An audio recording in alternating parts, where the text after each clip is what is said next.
감사드리세.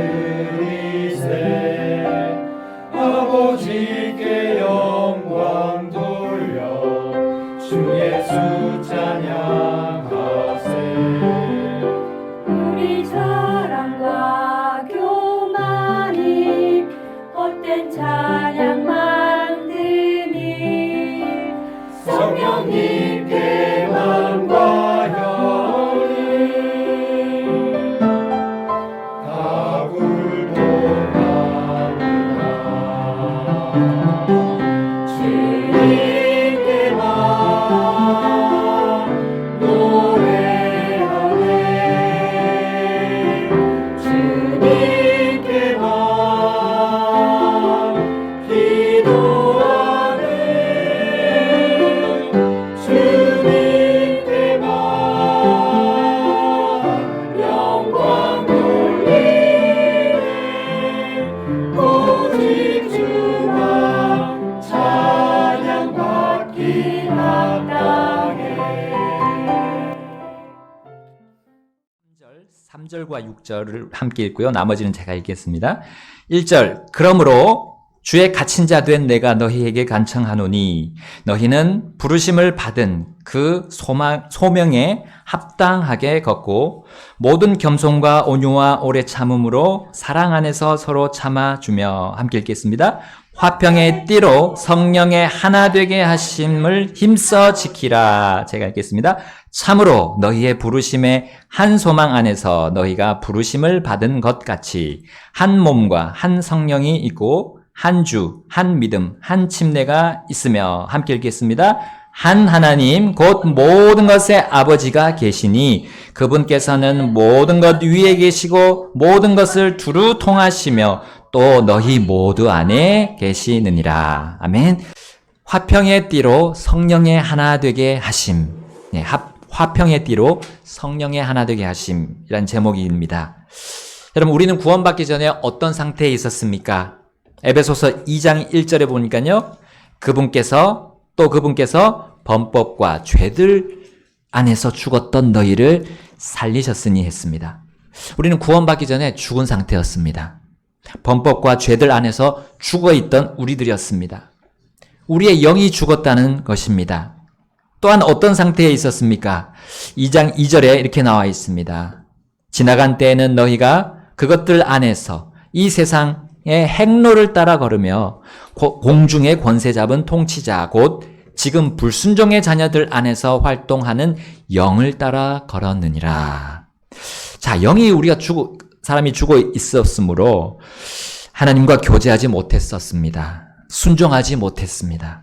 대신 공중의 권세 잡은 통치자, 바로 사탄을 따랐습니다. 사탄의 그 영을 따라 걸었었습니다.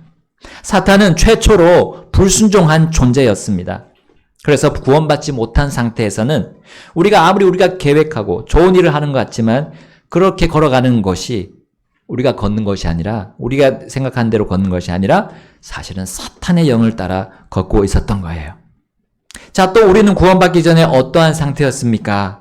에베소서 2장 3절처럼 지나간 때에는 우리도 다 그들 가운데서 우리의 정욕의 행실 안에서 생활하였고 육신과 생각의 욕망들을 채우며 다른 이들과 같이 본질상 진노의 자녀들이었느니라. 아멘. 자, 사탄의 영을 따라 걷는 결과는 정욕의 행실이었습니다. 그리고 육신의 생각과 욕망을 채우는 거였습니다. 우리는 그때 진노의 자녀들이었던 거예요. 바로 하나님의 진노를 받을 존재인 그 사탄의 자녀들이었던 겁니다. 사탄의 자녀들이므로 우리가 어떤 선행을 하더라도, 어떤 사회 공헌을 하더라도 그것은 이 땅에서, 이 세상 사람들 안에서만 칭찬받고 그냥 끝나는 무의미한 상태였던 거예요. 설령 우리가 우리의 장기, 이 내부의 장기를 기증을 해야 하더라도, 그래서 여러 생명들을 살린다 하더라도 그들의 영은 살려줄 수 없는 우리였으므로 세상이 불로 소멸될 때 그 모든 일들은 하나도 남지 않는 헛수고가 되었던 거예요. 자, 이러했던 우리들, 죄와 사망만 낳고 아무런 소망이 없고 비참한 상태였던 우리를 하나님은 어떻게 해주셨습니까? 자, 에베소서 2장 4, 5절 읽어보겠습니다. 에베소서 2장 4절, 5절. 제가 4절 먼저 읽겠습니다. 그러나 긍휼이 풍성하신 하나님께서 우리를 사랑하신 그분의 크신 사랑으로 인하여 5절 읽겠습니다. 심지어 우리가 죄들 가운데서 죽었을 때에 우리를 그리스도와 함께 살리셨고 너희가 은혜로 구원을 받았느니라. 아멘. 하나님은 우리에게 자신의 풍성한 긍휼을 베풀어 주셨습니다.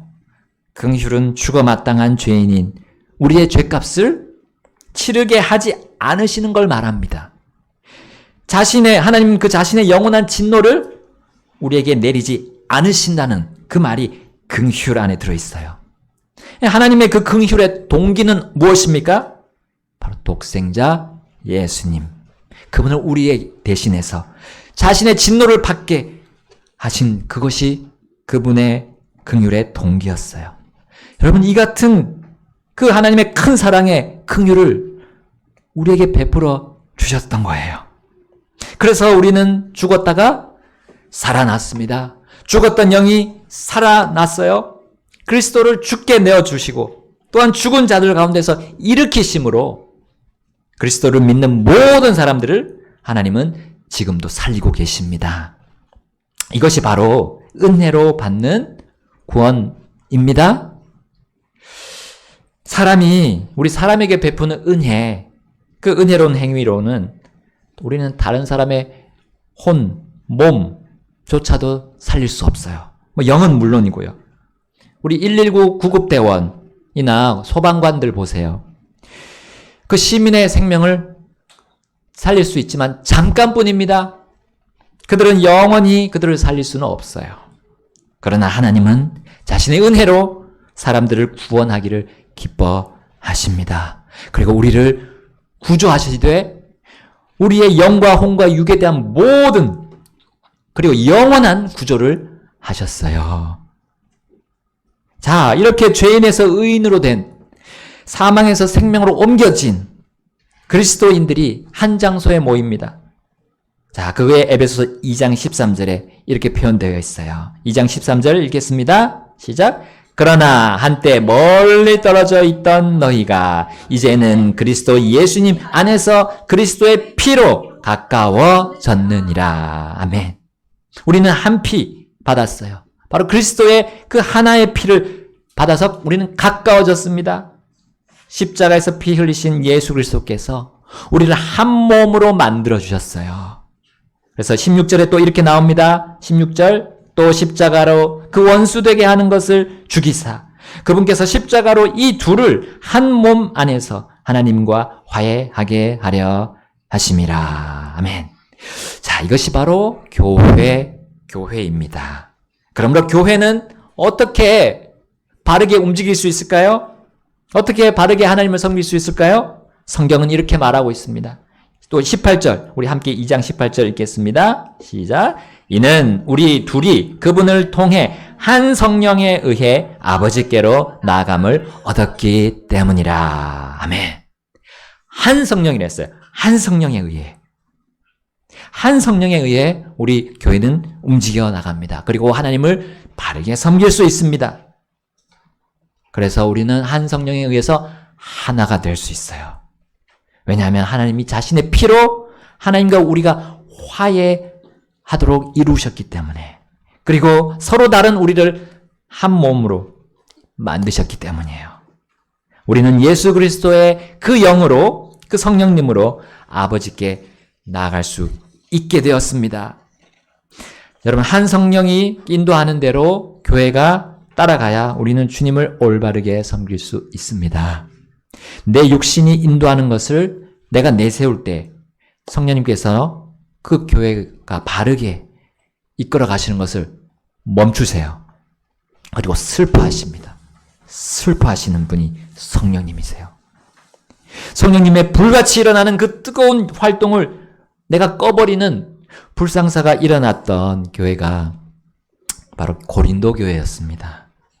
그래서 바울은 고린도 교회에게 이렇게 강조하며 말했습니다. 주님이 교회 각 사람에게 주신 그 은사에 대해서 말하면서요, 그것을 주신 분에 대해 알려주십니다. 네, 고린도전서 12장으로 한번 가보겠습니다. 11절입니다. 그러나 이 모든 것은 바로 그 동일하신 한 성령께서 역사하셔서 그분의 뜻대로 각 사람에게 개별적으로 나누어 주시는 것이니라. 이는 몸은 하나인데 많은 지체를 가지고 있고 그 한 몸의 모든 지체가 많아도 한 몸인 것과 같이 그리스도께서도 또한 그러하시기 때문이라. 함께 13절 읽겠습니다.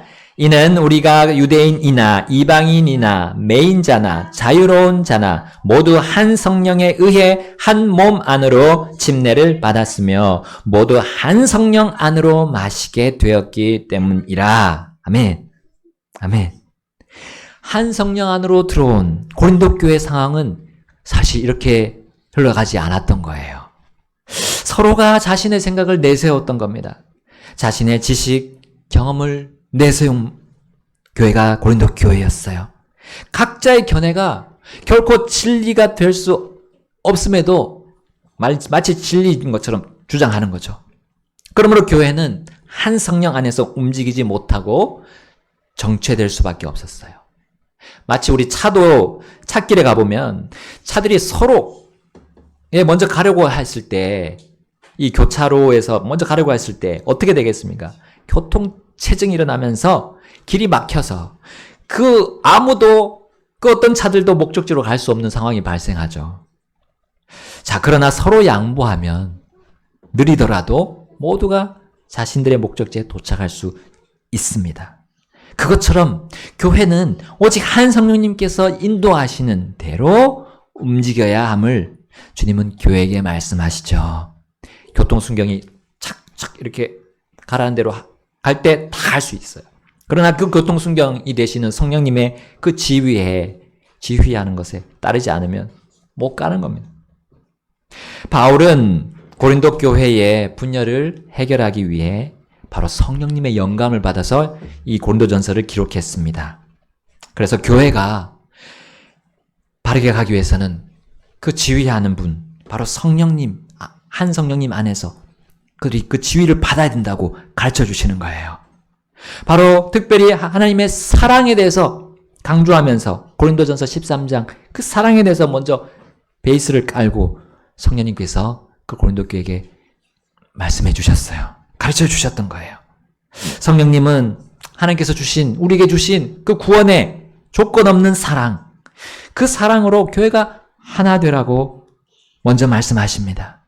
이 일을 위해서 성령님은 어제나 오늘이나 우리에게도, 우리 안에서도 힘써서 일하고 계신다는 사실이에요.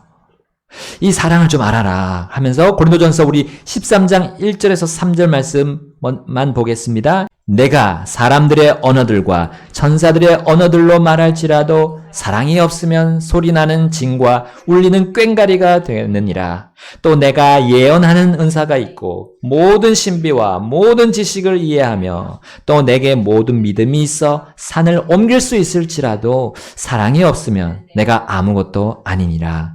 또 내가 모든 재산을 바쳐 가난한 자들을 먹이고 또 내 몸을 불사르게 내어줄지라도 사랑이 없으면 그것이 내게 아무 유익을 주지 못하느니라. 아멘. 바울은 다국어를 할 수 있었던 걸로 우리는 성경학자들은 말합니다. 그러나 바울은 아무리 뛰어난 재능을 가지도 심지어 큰 믿음을 가지었다 해도 혹은 자신의 모든 재산을 바쳐서 가난한 사람들 먹이고 자신을 불사르게 내어줄지라도 주님의 사랑, 그 사랑 없이 하는 거는 다 헛되다 한 거예요. 아무 유익을 주지 못한다 했어요. 그 누구에도 유익을 주지 못한다고 했어요. 이것을 성령님께서 그 분열하는 교회에게 말씀하셨어요. 반면에 하나님께서 우리에게 베풀어 주신 큰 사랑을 힘입는다면 우리는 큰 유익을 얻되 바로 성령이 하나 되게 하심에 우리도 같이 힘써 그것을 지킬 수 있게 될 것입니다. 이런 점에서 하나님은 목회자를 교회 안에서 가장 그 일을 앞서서 하도록 막 마음을 불러일으키세요. 마음속에서. 성령이 하나 되게 하심을 힘써 지키는 그 일을 사실 해야 될 사람이, 제가 먼저 해야 될 사람이 목회자예요. 교회 안에서 어떤 고난이나 시험, 이걸 생겨도, 이런 일들이 생겨도 성도를 하나님의 사랑으로 도우려는 사람이 목회자예요. 성도들의 우리 일거수일투족을 살피면서 특히 이 영적인 필요를 공급하려는 그 사람이 여러분 목회자입니다. 왜냐하면 성령님께서 그러한 부담을 목회자에게 계속 주고 있기 때문이에요. 어떤 때는 참 이게 큰 부담처럼 느끼기도 합니다. 제가 연약한 또 사람의 그런 이기 때문에. 그런데요, 특별히 성령님은 이 설교를 제가 준비할 때 제 그 의중을 바꾸기도 하세요. 이 목회자의 마음과 생각을 주관하셔서 하나님께서 우리 교회에게 주시고자 하는 그 말씀을 주시려고 어떤 성경에서 특별히 두드러지게 이렇게 보여지게 저에게 마음에 와닿게 하십니다. 그래서 때로는 제가 설교 준비와 이 선포하는 중에서도 또 조차 제가 이해를 못해요. 이걸 왜 우리 교회에 주시나. 그런데 일단 전하고 나서 이렇게 시간이 좀 지나다 보니까요. 그때 아는 거예요. 그때 성도님들의 그 상황을 보고 일어난 일들을 보니까 그래서 이 말씀을 주셨구나. 교회가 성령이 하나 되게 하시는 일에 동참하도록 목회자가 그렇게 먼저 할 수 있도록 이 성령님께서 인도하시는 것을 저는 계속 느끼고 있습니다. 경험하고 있습니다. 바로 하나님의 사랑과 진리가 균형 잡혀 있는 이 하나님 말씀 메시지로 성령님은 성도들의 영적인 필요를 공급하십니다. 그래서 영적인 전투 중에 패배하지 않도록 완전하게 우리 성도님들을 붙들 수 있도록 이 말씀을 주십니다. 성도들 간에 다투지 않고 성도가 육신과 싸우도록 마귀와 싸우도록 이 세상 체계와 싸우도록 성령님은 목회자를 강하게 이끌고 계신다는 거예요. 그래서 영적 싸움에 지쳐가는 성도님들 하여금 일깨우셔서 그 성도님들의 영적인 힘을 새롭게 회복하십니다. 사기가 꺾일 만한 그런 세상의 여러 가지 상황들에서 성도들을 이 진리를 통해서 그들을 다시 일으킵니다. 건져주십니다. 거기서. 이런 성령님의 활동에도 불구하고 또 어떤 성도님들은 계속 자기 신의 생각 속에 머물러 있을 수 있어요. 그래서 기진하고 있을 수도 있습니다. 그러나 그것은 그 성도님의 선택이므로 성령님은 오래 참고 기다리십니다. 그러나 아무 활동을 하지 않으시는 거 아니에요? 거룩하신 영인 성령님은 자신의 사랑과 자신의 진리의 그 메시지를 전달하는 일을 멈추지 않으십니다. 하나 되게 하는 그 성령님의 선한 일을 성도들이 따라서 힘써서 지키도록 바로 자신의 그 메시지를 목회자에게 주셔서 돕고 계신다는 거 여러분 확신합시다. 여러분 성령님께서 이렇게 교회가 하나 되도록 힘쓰실 때 무엇으로 하실까요? 자, 에베소서 4장 3절 아까 우리 읽었는데요. 바로 화평의 띠로 하십니다. 화평의 띠. 에베소서 4장 3절에 나오죠? 화평의 띠로 성령의 하나 되게 하심을 힘써 지키라. 성령님께서는 화평의 띠로 교회가 하나 되도록 힘쓰십니다. 곧 화평으로 교회를 묶어주십니다. 왜냐하면 성도 간의 화평이 깨지게 되면 하나 되지 못하기 때문입니다. 성령님은 성도들 가운데 어떤 개인의 은사 혹은 교회에서 세워지지 않은 어떤 특정한 무리의 은사가 더 크다고 우기는 것을 막아주세요. 그러므로 고린도 교회가 한 성령 안에서 받은 그 영적인 은사임에도 불구하고 자신의 은사들을 더 내세울 때 성령님은 바울을 쓰셨어요. 그리고 그들 간의 화평이 깨지고 있음에 대해서 책망하셨습니다. 그게 이제 고린도전서였죠. 고린도전서 14장에 특별히 그 장면을 볼 수가 있습니다.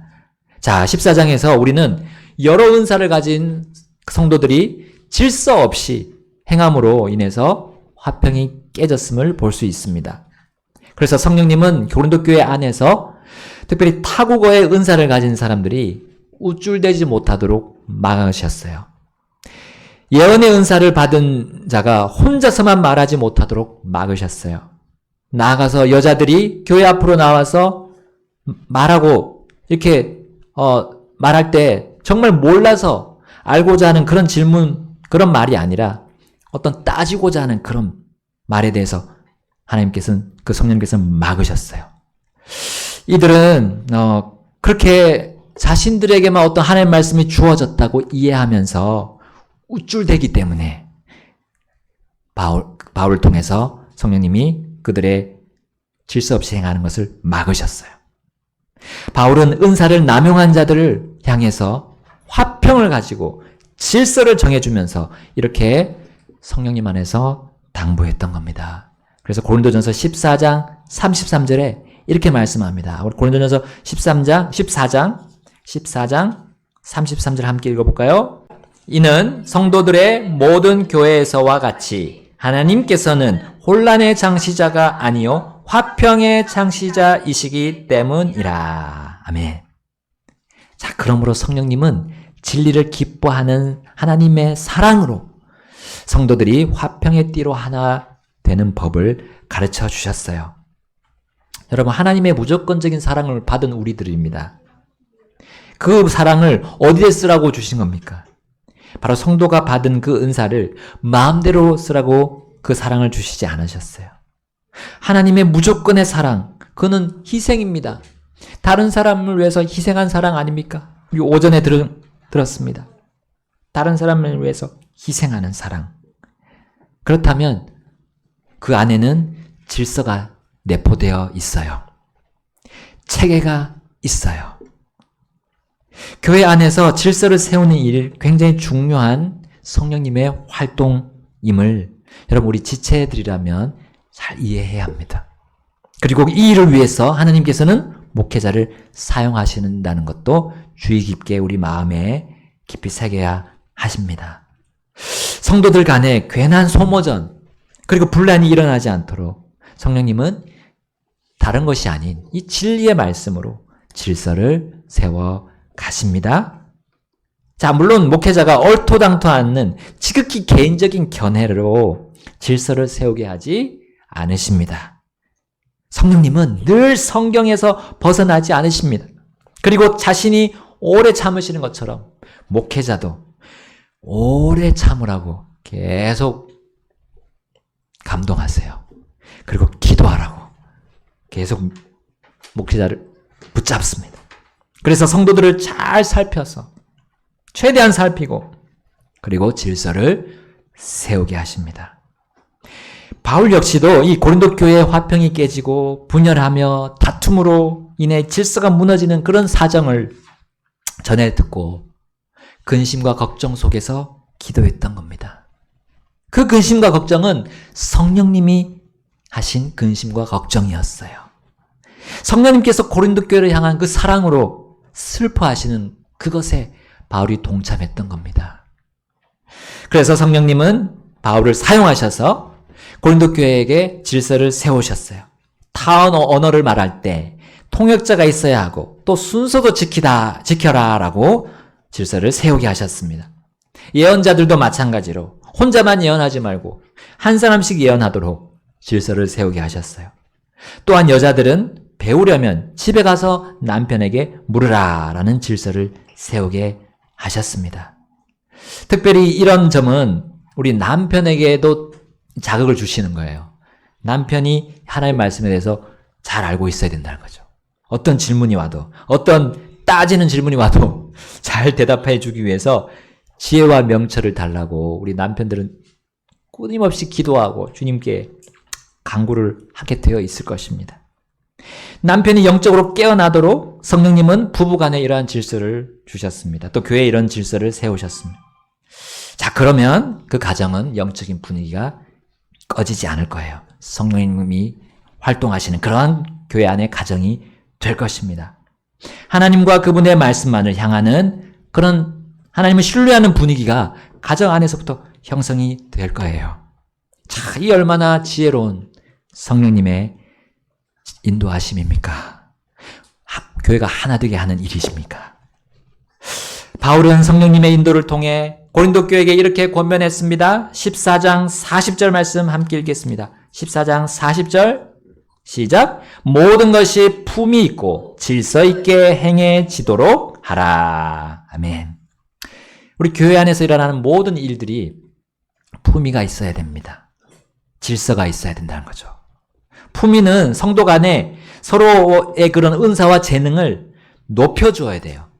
그 재능을 갖고 있는 것에 시샘하는 게 아니라 높여주고 세워주는 겁니다.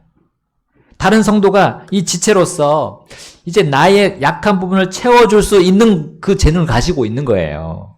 그러니까 높여줘야죠. 그러니까 같이 하나가 되는 겁니다. 그 속에서.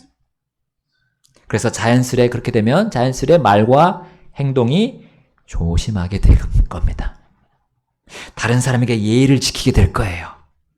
그리고 목회자가 장시간 한 지체 한 지체를 살피면서 또 기도하면서 세운 그러한 아주 기본적인 지침에 대해서 성령님께서 우리에게 주셨구나. 성령님께서 우리 교회를 하나로 묶으시려고 화평의 띠를 주시는 거구나 하고 확신할 수 있을 것입니다. 여러분, 우리의 출신과 배경, 우리의 또 개성, 우리의 기호가 다 다르죠. 그러나 참 감사한 거 있습니다.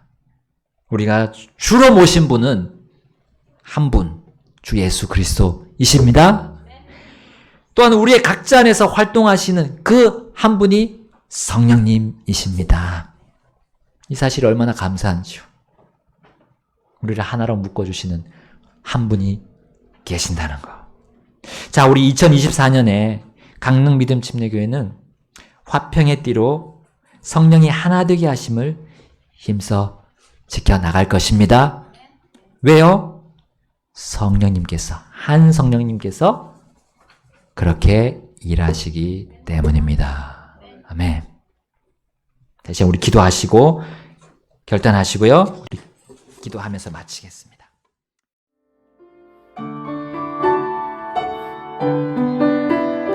주 예수를